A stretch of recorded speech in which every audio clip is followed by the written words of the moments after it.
आप देख रहे हैं आपकी अपनी आवाज न्यूज इंडिया। स्वागत है आपका न्यूज इंडिया चैनल में। मैं आपकी दोस्त सिमरन चंद्रपुर से। हमारी संवाददाता रीता शिंदे की ये रिपोर्ट।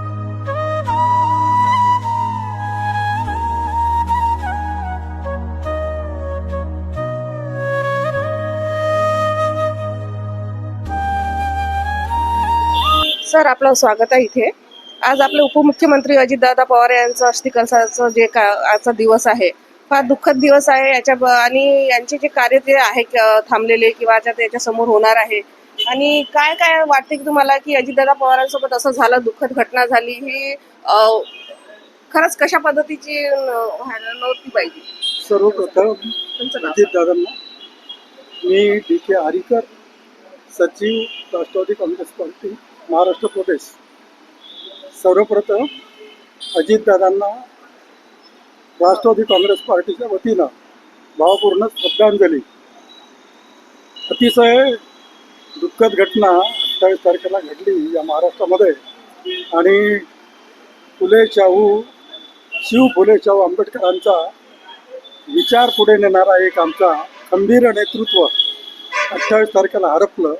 त्यामुळे संपूर्ण महाराष्ट्र शोकसागरात बुडालेला आहे। एक मुत्सद्दी नेतृत्व, एक कर्तृत्ववान नेता, निर्भीड आणि खंदा वक्ता आमच्यातून निघून गेल्यामुळे आज संपूर्ण महाराष्ट्र पोरका झाल्यासारखा झालेला आहे। एक महाराष्ट्राला विकासाच्या मार्गावर नेणारा एक खंबीर नेतृत्व महाराष्ट्रातून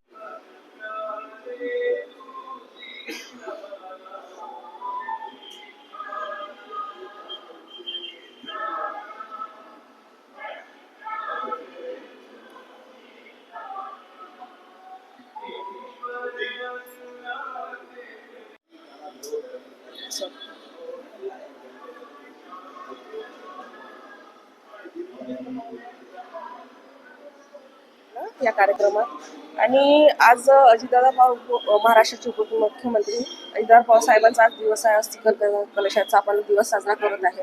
तर काय वाटते तुम्हाला की याच्यावरून की आपण कसं काय पद्धतीनं जनतेला आणि आजच्या या शोकांतिका दिवसाला आपण काय दोन शब्द बोलाल, काय चर्चा कराल आणि समोरचं कसं काय याचं नियोजन साहेबांच्या ठिकाणी घेऊ शकणार? बघा, आदरणीय अजितदादा पवार हे महाराष्ट्र राज्याचे उपमुख्यमंत्री होते आणि अचानक हा विमानाचा अपघात झाला आणि त्याच्यामध्ये दादांचा दुर्दैवी मृत्यू झाला। ही आमच्यासाठी फार मोठी शोकांतिका आहे। ही घटना अतिशय दुर्दैवी घटना आहे आणि ही घटना महाराष्ट्राचं मन हेलावून टाकणारी आहे। दादा म्हणजे एक दमदार आणि एक तडफदार नेतृत्व होतं। सर्वसामान्य जनतेचे प्रश्न सोडवण्यासाठी सातत्याने दादा सकाळी पहाटे 5 वाजल्यापासून उठून सर्वसामान्य जनतेचे प्रश्न सोडवण्यासाठी पोटतिडकीने काम करत होते। आज आम्ही बघितलं की जेव्हा चंद्रपूर जिल्ह्याच्या दौऱ्यावरती आले होते दादा, 2013 मध्ये चंद्रपूर जिल्ह्याच्या दौऱ्यावरती आले आणि जेव्हा त्यांनी प्रत्यक्षात बघितलं तर 200 घरं जमीनदोस्त झालेले होते। लगेच त्यांनी पालकमंत्र्यांना निर्देश देऊन तात्काळ याचे पंचनामे करून तात्काळ या नागरिकांना आपण आर्थिक सहकार्य करावं असे लगेच निर्देश दिले। ही दादांची काम करण्याची पद्धत होती। स्वागत आहे सर आपलं। मी न्यूज इंडिया चॅनल मधून रीता शिंदे बोलत आहे।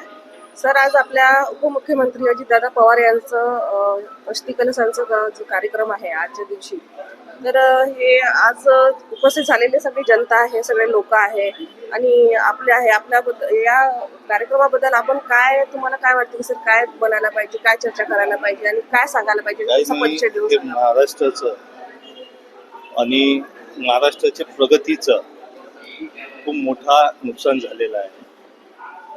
आज ही वेळ नाही, पण सन्माननीय अजितदादा पवार दूरदृष्टिकोन, महाराष्ट्राचा विकास आराखडा, सगळे कामाबद्दल, सगळे जिल्ह्याबद्दल अनुभव असलेले माणसाची आज आवश्यकता होती। आज ते आपल्यामध्ये नाही आहे। या ठिकाणी आज अस्थि-कलश त्यांचा आणलेला आहे।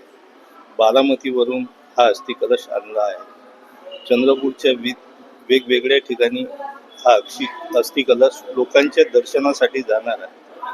त्यानंतर त्याचं विसर्जन चंद्रपूरच्या पवित्र धरती माता महाकालीच्या जिल्ह्यात वळा या ठिकाणी होणार आहे। बस एवढंच या ठिकाणी. खूप खूप धन्यवाद सर तुमचा. मी न्यूज इंडिया चॅनलवर रितू शिंदे आणि कॅमेरामॅन अखिल खान के साथ. आणि मला हे म्हणायचं आहे की आज अजितदादा पवारांचा जे अस्थिकलशाचा दिवस आहे ते इथे आता साजरा करण्यात आलेला आहे.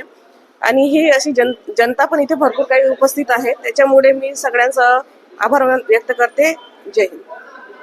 आपलं नाव सांगून थोडंसं शोभा घरडे. काय विचार व्यक्त करा? काय काही नाही, आता दादा चांगले होते त्यावर खूप अभिमान वाटत. नाही, खूप वाईट गोष्ट आहे. आणि प्रत्येक कार्यकर्त्याला ही गोष्ट अशी आहे विश्वास न बसण्यासारखी आहे. तरी पण आता आपण त्यांचा अस्थिकलशाचा दिवस साजरा करतोय. सगळ्या लोक इथे उपस्थित आहे. तर त्याच्यासाठी आपण दुःख व्यक्त करून आपण त्यांना थोडंसं श्रद्धांजली देऊया. धन्यवाद मॅडम. काय म्हणतात काय साहेब, आपलं नाव काय आणि काय वाटते की? मी जनार्दन केडाम, आदिवासी आघाडी राष्ट्रवादी काँग्रेस पक्षाचा आघाडीचा जिल्हाध्यक्ष आहे. आणि अजितदादा गेले हे याच्यावर तर आमचा विश्वास बसतच नाही. पण अजितदादा असं नेतृत्व होतं, तडफदार आणि दमदार नेतृत्व होतं. आणि त्यांच्यामध्ये एक हातोडी होती की समाजाला किंवा जनतेला न्याय कसा देता येईल हे त्यांच्यामध्ये एक चांगली भावना होती. त्या दृष्टीने त्याने जे काम केलं आहे आणि त्यामुळे ते महाराष्ट्राच्या जनतेच्या मनामधून ते विसरणार नाही असे त्यांचं ते काम होतं. आणि खरंच ते दादा गेल्यामुळे महाराष्ट्रामध्ये जे एक पोकळी निर्माण झाली ते न भरून निघणारी आहे असं या प्रसंगी मला सांगावंसं वाटते. आणि या आज आम्ही दादांना भावपूर्ण श्रद्धांजली ते अर्पण करतो. खूप नुकसानदायक ही गोष्ट आहे जनतेसाठी. आपल्या कार्य जे काही थांबलेले आहे, समोर होणारे जे कार्य होते ते आता कदाचित थांबलेलं आहे. त्याचं पण फार दुःख आहे, जनतेला पण फार दुःख आहे. आणि विश्वास न बसण्यासारखी गोष्ट आहे की आज त्यांचा अस्थिकलशाचा दिवस आहे. तर याच्या समोर आता कोणी कार्य करतील असं काय वाटते तुम्हाला? कोणी या ठिकाणी कोणी घेऊ शकणार नाही. आता दादांचं कार्य सुमित्राताई आहे. आज त्यांच्याकडे उपमुख्यमंत्रीपदाची जबाबदारी सुद्धा दिलेली आहे आणि ते ही जबाबदारी पेलतील आणि पार पाडतील असा आम्हाला विश्वास आहे. त्यामुळे दादाची पोकळी भरून तर निघणारच नाही, पण जे आहे त्या पद्धतीनं दादांचं काम पुढे नेण्याचं काम ते त्या करतील असं आम्हाला विश्वास आहे. राष्ट्रीय काँग्रेस पार्टीचे महाराष्ट्राचे उपमुख्यमंत्री अजितदादा पवार यांचं जे निधन झाल्यामुळे खूप शोकांतिका पसरलेली आहे, खूप दुःख आहे.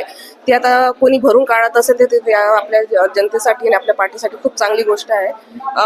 तुमचं नाव? मी जनार्दन गेडाम, राष्ट्रवादी काँग्रेस शरदचंद्र पवार पक्षाचा आदिवासी आघाडीचा जिल्हाध्यक्ष. धन्यवाद साहेब तुमचा. खूप धन्यवाद. थँक्यू. मी न्यूज इंडिया चॅनल मधून रितू शिंदे. आपल्या राष्ट्रीय काँग्रेस पार्टीचे उपमुख्यमंत्री अजितदादा पवार यांचं आज अस्थिकलशाचा दिवस असल्यामुळे आपण इथे सादर झालेलं आहे. आणि त्याच्यासाठी मी माझे कॅमेरामॅन अखिल खान सोबत. जय हिंद.